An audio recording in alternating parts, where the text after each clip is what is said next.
Welcome to Swasti classes. Please come, join us and enhance your knowledge.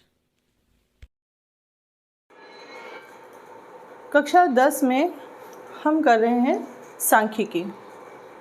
सांख्यिकी हम बचपन से करते आते हैं, लेकिन हमको पता नहीं पड़ता कि इतना बड़ा शब्द है और इतनी बड़ा चैप्टर है जिस पर इतना ज़्यादा वेटेज है। आपको ध्यान है, आपको फोर्थ में क्वेश्चन दिए जाते थे औसत करके। कहते थे कि ना आपके फ्रेंड को 10 रुपये खर्ची मिली, आपको 13 रुपये, आपकी बहन को 15, बड़ी बहन को 21 रुपये मिल गए और आपकी छोटी बहन को 5 रुपये मिले हैं। इस तरीके से आपके पास में खर्ची आई है, सारे पैसे खर्च कर दिए। तो अब हर एक ने कितने पैसे खर्च किए, एक इंसान के ऊपर कितने रुपए खर्च हुए, हमको ये कैलकुलेट करना है। तो हम कैसे करेंगे? औसत निकालेंगे। औसत में हमने क्या किया था? औसत का सूत्र था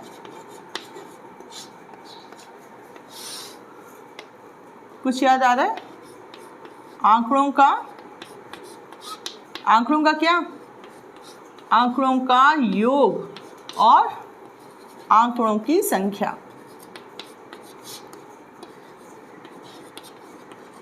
क्या करना है हमको इसमें?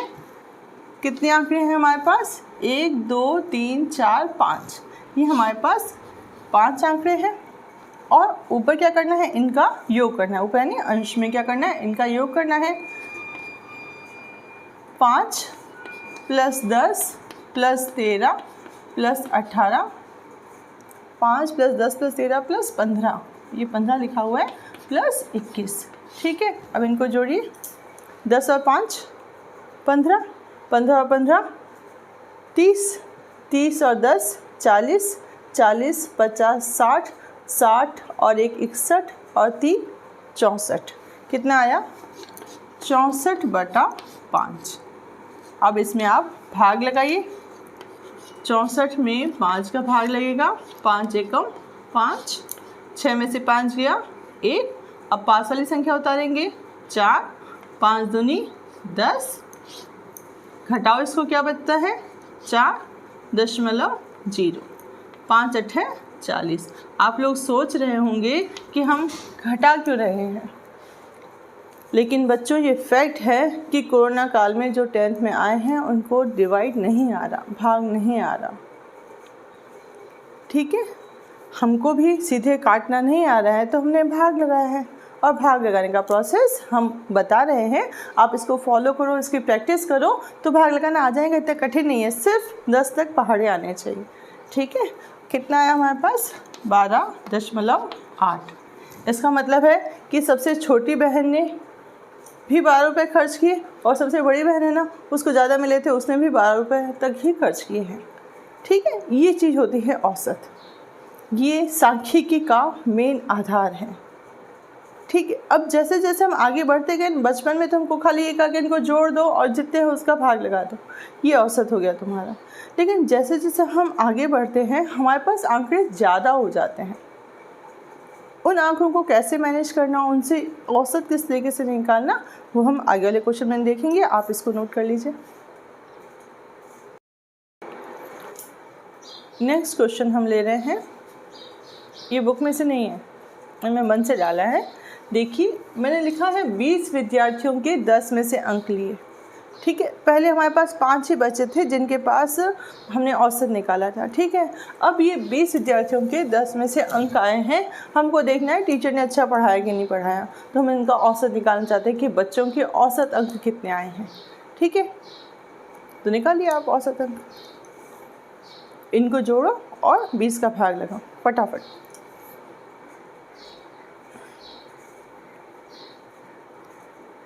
आया? नहीं आया? जोड़ो। 2 और 3 5, 5 6 7, 7 और 4 11, 11 और 5 16, 16 और 10 26, 4 30, 30 और 5 35, 35 और 10 45, 45 और 5 50, 50 60, 60 5 65, 66 67, ये हो गया जोड़ 67/20 हमको ये औसत मिल गया। ठीक है, कितना आएगा? 2 तिया 6, 2 तिया 6, 2 पंचे 10 बटा 10। पहले 10 का भाग लगा लेंगे, 2 का भाग लगा लेंगे। अब ये 10 है, इसके हिसाब से दशमलव एक स्थान खिसक जाएगा। ये मैं पहले भी करा चुकी हूँ। ठीक है, तो लगभग 3 आया। ये तो हमारा सिंपल करने का तरीका है, लेकिन जब हमको जल्दी करना होता है, आपने बैंक में भी नोट दिए होंगे, बैंक में नोट हम जमा कराते हैं तो वो क्या कहते हैं कि 500 वाले नोट कितने हैं, 200 वाले नोट कितने हैं, एक 10-10 रुपये के नोट कितने हैं, पूरा वहाँ पे फॉर्मा बना हुआ आता है, उसके अकॉर्डिंग हम पैसे फटाफट कैलकुलेट करते हैं। सेम प्रोसेस हम यहाँ पे कर सकते हैं कि हमारे पास जो आंकड़े हैं, कौन कौन से आंकड़े हैं? 2, 3, 4 और 5, बस यही आंकड़े आ रहे हैं, है ना। अब आप देखिए कि कौन कितनी बार आया। 2, 3, 2, 4, 5, 5, 5, 4, 3, 2, 3, 3, 4, 3, 2, 5, 5, 2, 3, 2। मतलब 5वीं लाइन हम बंडल बनाने के लिए साइड टेढ़ी बनाते हैं ताकि वो उसका बंडल दिखे, ये जोड़ने में इजी पड़ता है।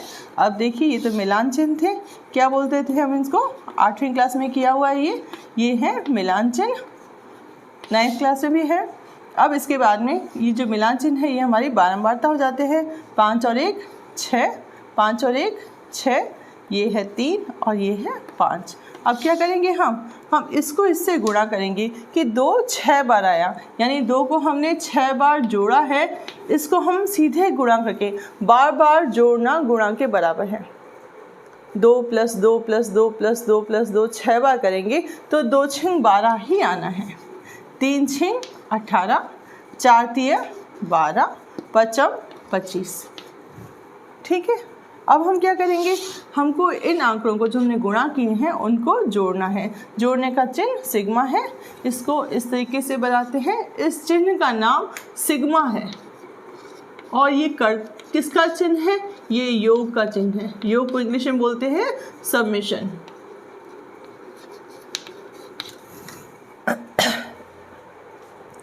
अब इसको जोड़िए। 8 2 10, 10 और 7 17 के 7, हाथ से लगा 1 2 3 4 5 6। देखो सेम टू सेम आया कि नहीं आया? और ये कंफर्म है कि ये ज़्यादा सही होगा, इसमें मिस्टेक की पॉसिबिलिटी होती नहीं है, क्योंकि हमने छोटे छोटे मल्टीप्लाई किए हैं और फिर उनका सिंपल एडिशन किया है। ठीक है, यहाँ पर ये जो f है ये हमारा आंकड़ों का योग है। 6 6 12, 12 और 3 15, 15 और 5 20। देखो क्या है आया, ये आंकड़ों का योग। तो इस तरीके से हमारा सूत्र क्या बन जाता है? x बार बराबर submission of xi fi upon submission of fi। fi क्या है? आंकड़ों की संख्या, और ये क्या है? आंकड़ों का योग आया है। यानी एक आंकड़ा अगर बहुत बार आता है तो हम उसको गुणा कर लेते हैं, गुणा करके और फिर जोड़ रहे हैं, इसलिए ये xi fi। कोई बहुत बड़ी बात नहीं कि इसमें क्या करना है, क्या है, ये औसत को आगे बढ़ाया हुआ है और कुछ नहीं। ठीक है, अब मैं ले रही हूँ 30 विद्यार्थियों के 100 में से अंक। इससे पहले क्वेश्चन था उसमें 2 3 4 5 इतने ही थे, तो हम 2 3 4 5 को अलग अलग लिख लिया और वो जितने बार आए हैं हमने मिलान चिन्ह बना दिए। अब यहाँ पे क्या है? 30 विद्यार्थी हैं, विद्यार्थी भी ज़्यादा है और 100 में से अंक हैं, यानी किसी के 51 आए होंगे, किसी के 53, किसी के 54, 61, 100 अंक हैं। आप 100 की लाइन बनाओगे, फिर उसके मिलान करोगे तो काम कम होने के बजाय ज़्यादा हो जाएगा।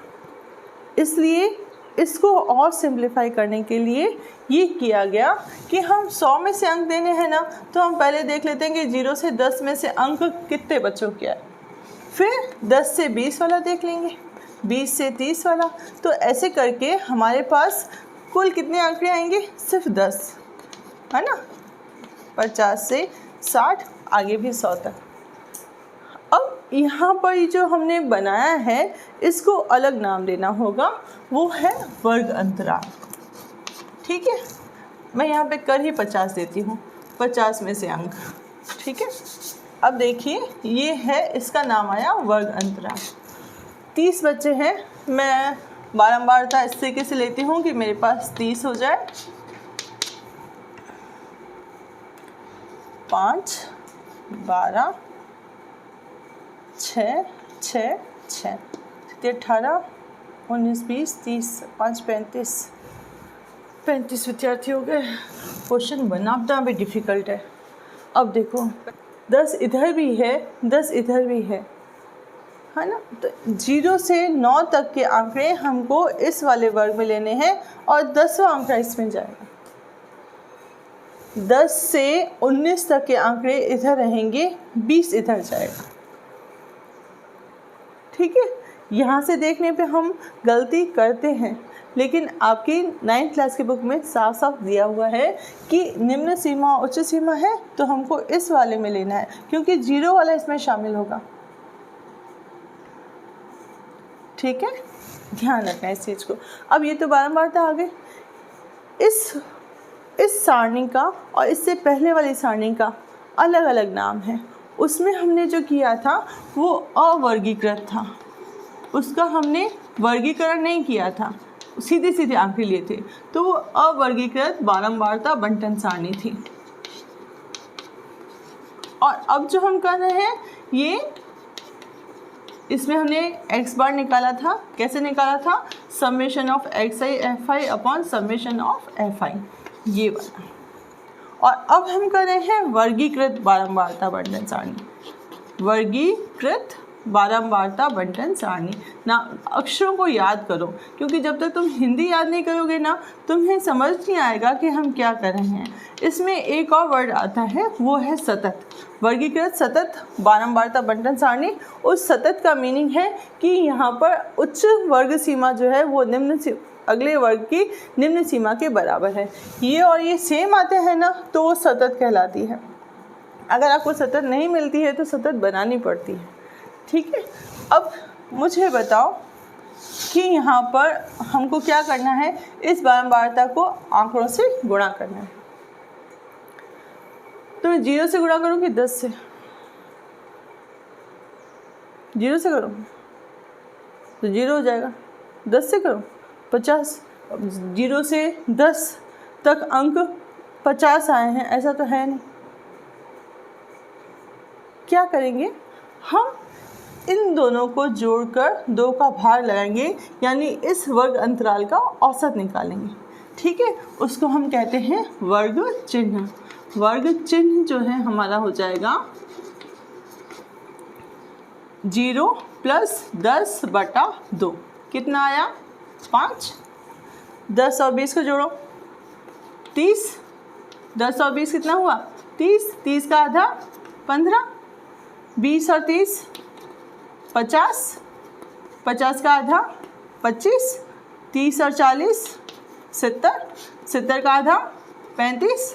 40 और 50 बोलो जल्दी 90। 90 का आधा 45।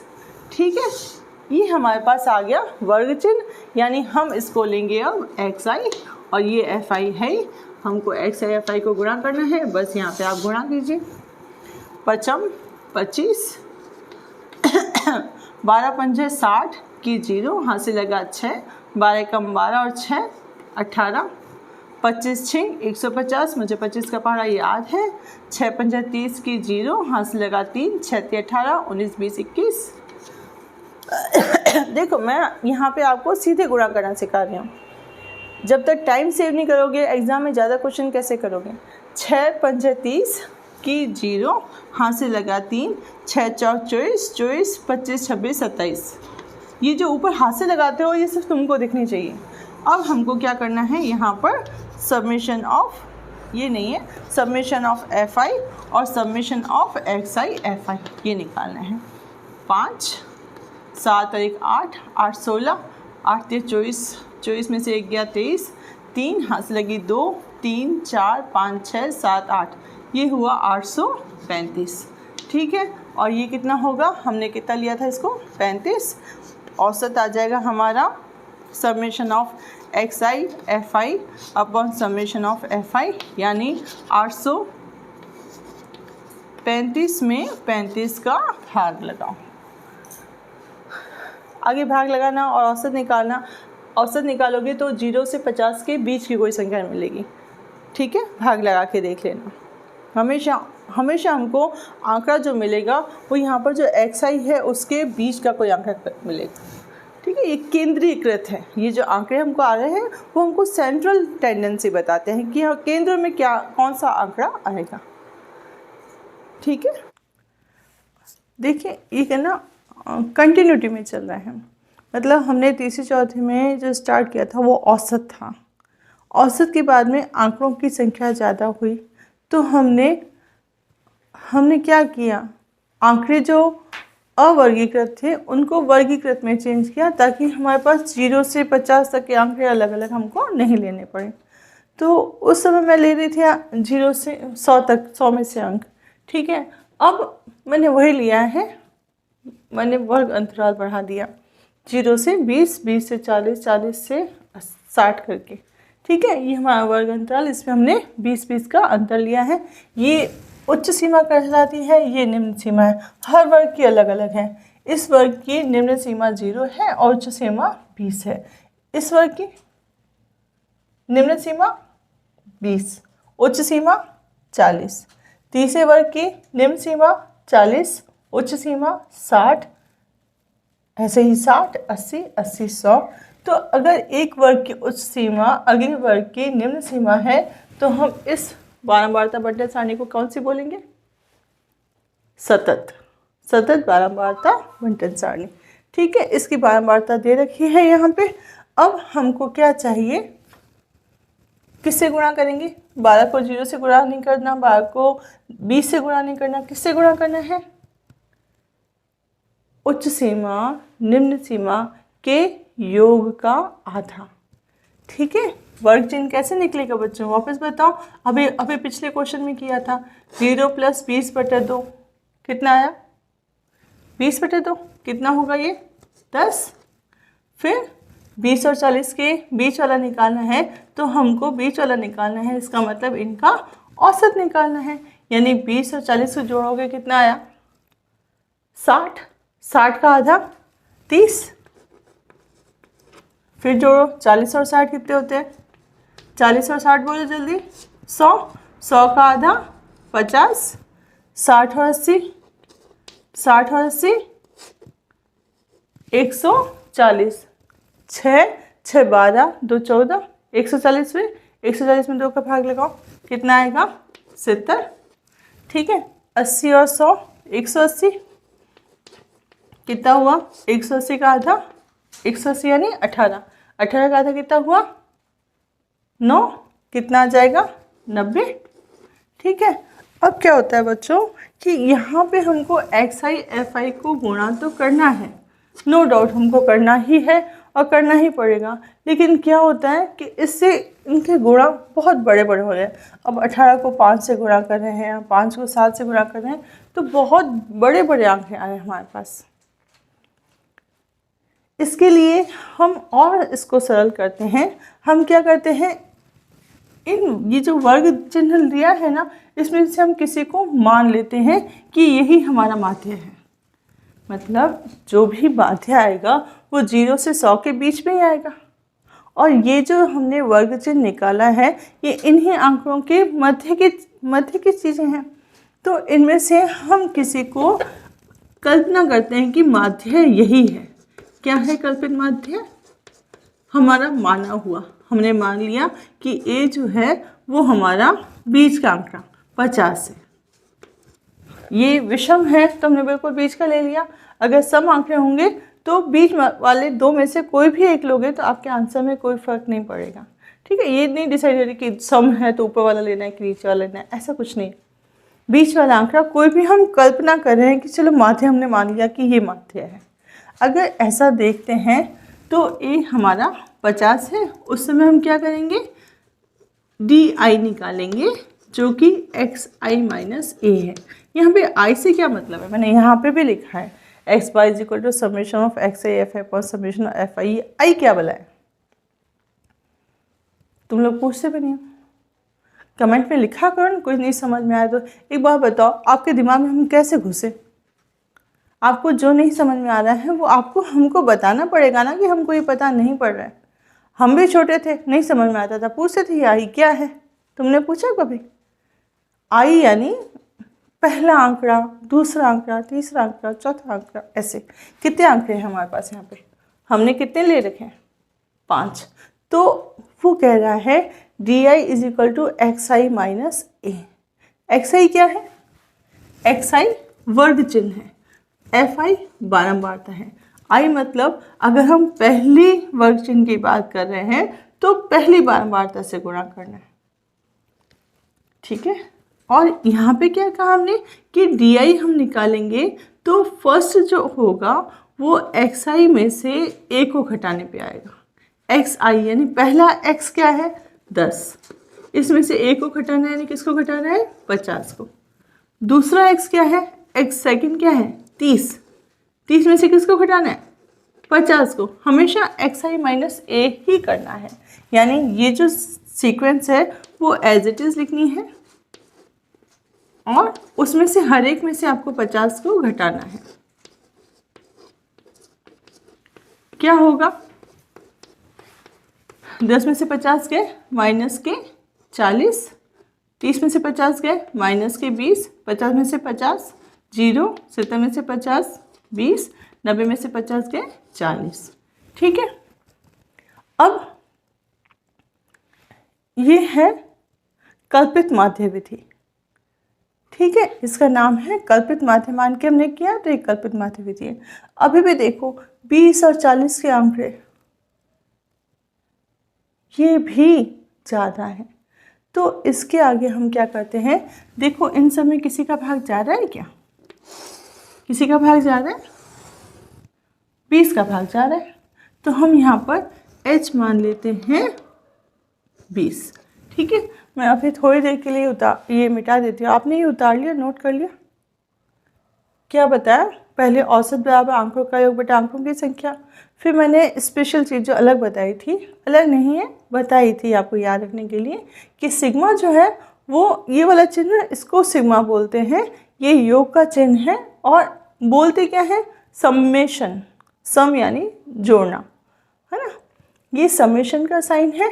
इसके बाद में जब हम आगे हमने बारंबारताएँ ज़्यादा हो गई थी तो हमने जो औसत निकाला उसको हमने बोला माध्य, मीन। ये है x bar is equal to summation of x i f i upon summation of f i, ठीक है। आई यानी ith आंकड़ा, पहला आंकड़ा, दूसरा आंकड़ा, तीसरा आंकड़ा, चौथा आंकड़ा, ठीक है। अब मैं इसको हटा देती हूँ। देखिए h बराबर मैंने लिया 20। अब हम क्या करेंगे? यू आई निकालेंगे। यू आई क्या है? हमने जो आंकड़ा निकाला एक्स आई माइनस ए, उसमें हम 20 का भाग लगाएंगे। तो देखो कितना हुआ? -40 में 20 का भाग लगाओ, कितना आया? माइनस का, तो 20 तो नहीं 40। अब -20 में 20 का भाग लगाओ, 20 एकम 20। 0 में 20 का भाग लगाओ, कितना आएगा? 20। 0 में 20 का भाग लगाओ, कितना आएगा? 1। कितना आएगा? कुछ है ही नहीं तो भाग क्या लगेगा? 0 में 20 का भाग लगाओगे 0 आएगा, ठीक है। याद रखना इस चीज़ को। अब 20 में 20 का भाग लगाओ, कितना आएगा? 0। 20 में 20 का भाग लगाएंगे तो 0 तो आएगा। 20 में 20 का भाग लगेगा तो कितना आएगा? 1। यहाँ पे -1 नहीं किया था तो यहाँ पे कितना आएगा? 1। अब 40 में 20 का भाग लगाओ, कितना आया? 2। 20 दूनी 40, ठीक है। अब आपके आंकड़े इतने छोटे हो गए हैं कि आप 2 मिनट में गुणा कर सकते हैं, ठीक है।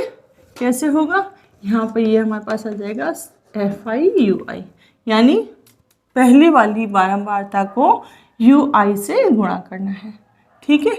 12 को 2 से गुणा करो, कितना आया? 12 दूनी 24।